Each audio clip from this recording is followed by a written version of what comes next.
Hallo, ich bin der Felix, Azubi in der Notebook-Werkstatt bei EPC Computer und heute zeige ich euch den Akkutausch bei einem X1 Carbon der 5. Generation.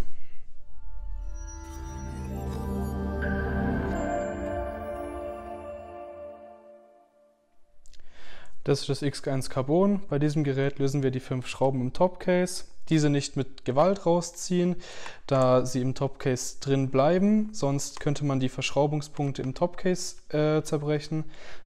Bei diesem Gerät muss man lediglich die 5 Schrauben entfernen, da in den Gummifüßen wie bei manch anderen Notebooks keine Schrauben vorhanden sind. Nachdem man die Schrauben entfernt hat, kann man es mit den Händen theoretisch entfernen oder wie wir mit einem kleinen dünnen Metalltool zwischen die Kanten hier hebeln und es einfach rausnehmen. Danach sieht man schon direkt den Akku. Um den Akku hier zu entfernen, muss man von der LTE-Karte die 2 Kabel lösen und sie mit etwas Gefühl aus den Kabelkanälen entfernen, da diese den Akku sonst blockieren würden, wenn man ihn versucht rauszunehmen. Nachdem man die Kabel entfernt hat, kann man diese Schrauben hier lösen,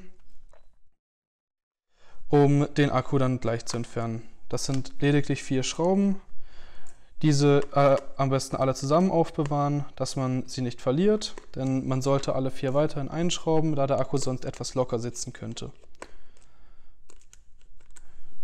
Nachdem man die 4 Schrauben entfernt hat, wie eben schon gesagt, kann man den Akku einfach anheben, indem man hier zum Beispiel an einem Verschraubungspunkt den Akku mit etwas Gefühl nach oben hebt und ihn entfernt.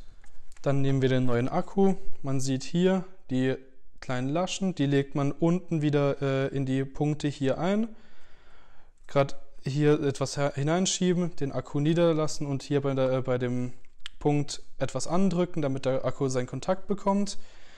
Dann nimmt man die Schrauben zur Hand und schraubt den Akku wieder so rein, wie man ihn entfernt hat.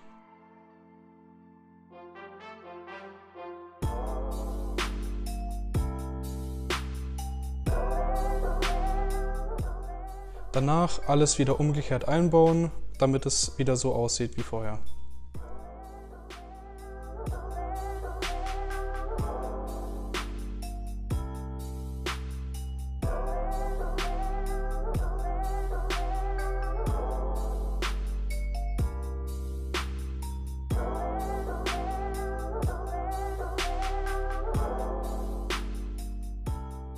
Das war dann der Akkutausch bei einem Lenovo X1 Carbon der 5. Generation.